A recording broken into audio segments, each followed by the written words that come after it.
বন্ধুরা কেমন আছে সবাই? আজকে আমরা খুব গুরুত্বপূর্ণ একটা টপিক নিয়ে আলোচনা করব। This is very important for your board examination. সেটা হচ্ছে তোমাদের ফিজিক্স 1 বইয়ের একটি গুরুত্বপূর্ণ সূত্রের সাহায্যে প্রমাণ। সেটা হচ্ছে সামন্তরিকের সূত্র। সামন্তরিকের সূত্রের সাহায্যে দুটি বলের লব্ধির মান ও দিক নির্দেশ করো অথবা নির্ণয় করো অথবা প্রমাণ করো r equals to root over q square plus Q square plus 2p Q cos theta. আচ্ছা, এখানে লব্ধি বিষয়ে একটু কথা বলি। লব্ধি মানে হচ্ছে ফলাফল, এর ইংরেজি হচ্ছে রেজাল্ট্যান্ট, এজন্য আমরা এটাকে আর দ্বারা প্রকাশ করে থাকি। ওকে, এই সূত্রটা প্রমাণ করার আগে আমরা একটু দেখে নিই সামুদ্রিকের সূত্রটা আসলে জিনিসটা কি, এটাকে আমরা একটু ফিল করে নিই। হ্যাঁ, ওকে, ওইটা একটু ফিল ইট। আচ্ছা, আমরা তো নিশ্চয়ই নৌকা চিনি, তাই না? তাহলে একটু নৌকা আঁকাই আমরা।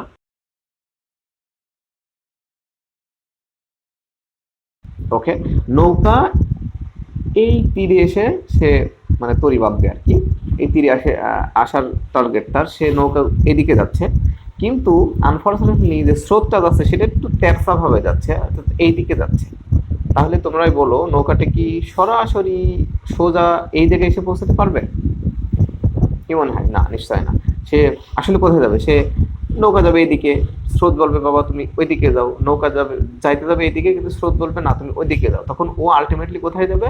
একটু বাঁকা হতে হতে সে একটা কোনায় গিয়ে পৌঁছাবে। আসলে সে আন্দাজে যাবে না, সে একটা কোন একটা সূত্র মেনে যাবে। দ্যাটস মিন এখানে দুইটা বল কাজ করে। আমরা যদি এখানে দুইটা বল দ্বারা রিপ্রেজেন্ট করি, একটা নৌকার গতিবেগ এইটা, আর স্রোতির গতিবেগ হচ্ছে এই দিকে, তাহলে দেখো এটা কিন্তু একটা আমরা যদি একটা সামুদ্রিক আঁকিয়ে ফেলি এই দুটা বাহু দিয়ে, বাহু মনে করি, তাহলে দেখো একটা সামুদ্রিক হয়ে গেল। আর দেখো একটা বল কাজ করছে সামুদ্রিকের এই বাহু বরাবর, আর আরেকটা বল কাজ করছে সামুদ্রিকের এই ছোট বাহু বরাবর, যে দুটোকে আমরা সন্নিহিত বাহু বলি। মানে একই জায়গায় যার জন্ম, যে দুইটা বাহুর, এই সন্নিহিত বাহু বলি। যদি আনফর্চুনেটলি কোনো বল, দুইটি বল একই বিন্দুতে ক্রিয়া করতে গিয়ে যদি সামুদ্রিকের এই দুইটা বাহু বরাবর ইনকেস ক্রিয়া করে, তাহলে এদের যে ফলাফলটা বা রেজাল্ট বা লব্ধিটা নিশ্চিতভাবে ওই যে সামুদ্রিক রয়েছে তার কর্ণ বরাবর কাজ করবে। তার মানে হচ্ছে যে এই নৌকাটার জাস্ট সামুদ্রিকের কর্ণ বরাবর সে যাবে।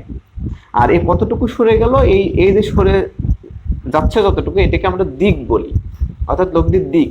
এবং লব্ধির মানটা হচ্ছে আর এর মান, আমরা আর এর মানটা বের করবো। এটাই হচ্ছে মূলত আমাদের সামুদ্রিকের সূত্র। ওকে, তাহলে আমরা প্রমাণের দিকে যাই। এখন আমরা মনে করি যে এ বি বরাবর একটা বল কাজ করে এবং এ ডি বরাবর একটা বল যদি কাজ করে, তাহলে সেক্ষেত্রে আমাদের এদের লব্ধির মানটা আমাদের নির্দেশ করতে হবে। তাহলে লব্ধির মানটা আসলে হবে, লব্ধির মানটা কোন দিকে কাজ করবে বন্ধুরা? আমরা তো কিছুক্ষণ আগে দেখে আসলাম আমরা যে ওর কর্ণ বরাবর লব্ধির মানটা ক্রিয়া করবে। দ্যাটস মিন এখানে এই কর্ণটা হবে আর এর মান। আর দুইটা বাহুর মধ্যবর্তী যে কোণ রয়েছে আমরা সেটাকে থেটা ধরলাম, এবং ওইটা ওই যে নৌকাটা কতটুকু সরে গেল সেটাকে আমরা লব্ধির দিক বলছি।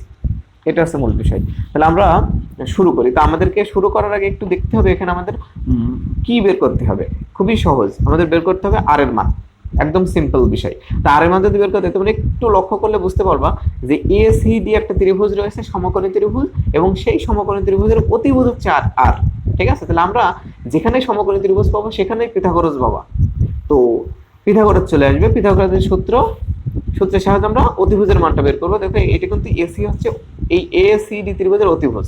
তাহলে আমাদের সূত্র আমরা জানি, অতিভুজ স্কয়ার ইকুয়ালস টু পিথাগোরাসের সূত্র ভূমি স্কয়ার প্লাস লম্ব স্কয়ার, অথবা লম্ব স্কয়ার প্লাস ভূমি স্কয়ার অ্যাজ ইউ উইশ। তাহলে অতিভুজ বলতে R AC, R square equal to ভূমি মানে কি এডি, তার উপরে স্কয়ার, আর লম্ব মানে কি সিডি, তার উপরে কিন্তু স্কয়ার।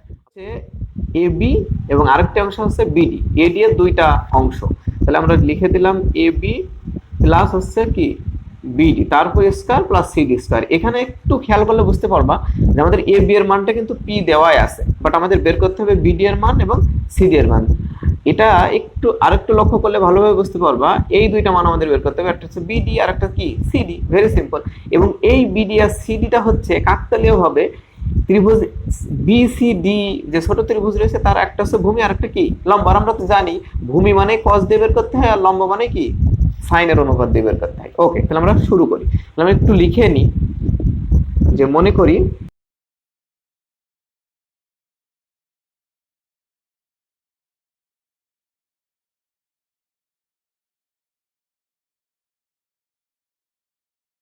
যে মনে করি পি ও কিউ একই বিন্দুতে ক্রিয়ারত দুটি বল, এখান থেকে যেহেতু ক্রিয়া করছে এই জন্য ওইটাই লিখলাম, আর এদের মধ্যবর্তী কোণ থিটা দেখতেই পাচ্ছ, এবং এদের লব্ধি আর, অর্থাৎ এদের যে ফলাফলটা ঘটবে রেজাল্ট সেটা হচ্ছে আর, এবং লব্ধির দিক আলফা, তার মানে ও যেদিকে যাওয়ার কথা ছিল সেই দিকে না গিয়ে যতটুকু সরে গেল সেটাই হচ্ছে লব্ধির দিক। ওকে, তো এখানে আমাদের দেখতে পাচ্ছি আমরা এ বি মানে পি, এডি এবং বিসি কিন্তু একই, সেটা হচ্ছে কিউ।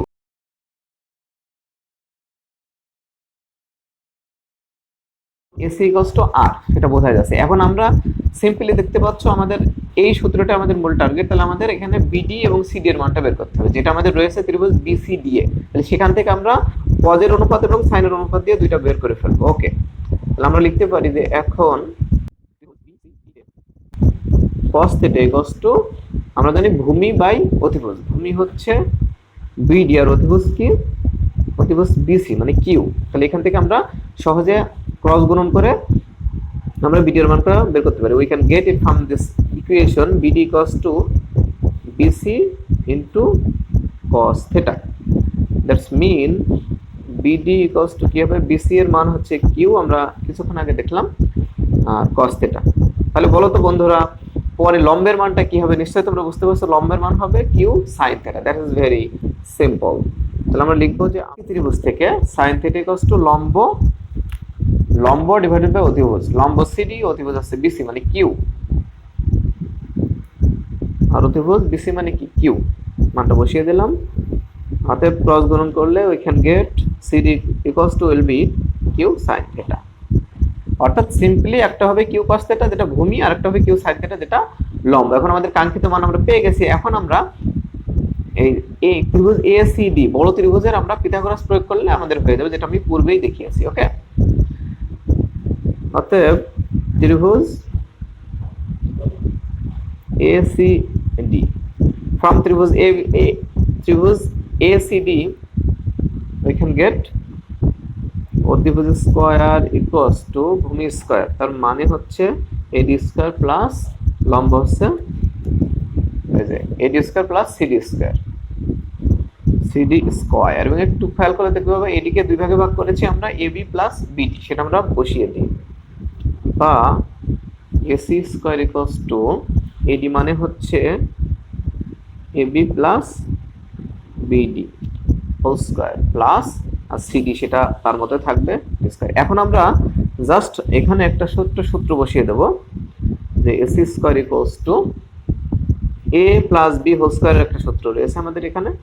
তাহলে A square plus two A B মানে A B into BD plus B square, তার মানে হচ্ছে BD square plus CD square. এটা কিন্তু হয়ে গেল আমাদের। এখন যদি আমরা মান বসাই তাহলে আমরা খুব সহজেই আর এর মানটা পেয়ে যাব। তাহলে এসি মানে আমরা আর আগের থেকে জানি, ইকুয়ালস টু এবি মানে পি সেটাও আমরা জানি, প্লাস টু এবি মানে হচ্ছে পি, আর বিডি মানে কিছুক্ষণ আগে যেটা আমরা বের করলাম কিউ cos θ। তাহলে বিডি মানে হচ্ছে কিউ cos θ প্লাস আবার বিডি, তার মানে Q cos θ whole square plus CD মানে কিউ sin θ, কিছুক্ষণ আগে বের করলাম, সিডি মানে কিউ sin θ, এখানে দেখতে পাচ্ছ তোমরা, তার মানে হচ্ছে কিউ sin θ তার উপরে আছে হোল স্কয়ার। ওকে, তাহলে এই ইকুয়েশনটাকে আমরা যদি সমাধান করি তাহলে সহজেই আর এর মানটা বা বাম পাশে R square equals to P square, তো P square plus 2p Q cos θ আমরা একসাথে লিখতে পারি, প্লাস আসলে একটু দেখিয়ে দিই তোমাদেরকে, 2p কিউ cos θ প্লাস এখানে আমরা যদি স্কয়ার ভাগ করে দিই একটা হবে Q square cos square θ plus Q square sin square θ, Q square cos square θ plus একটা হবে কিউ স্কয়ার তারপরে কি sin square θ। It's very easy.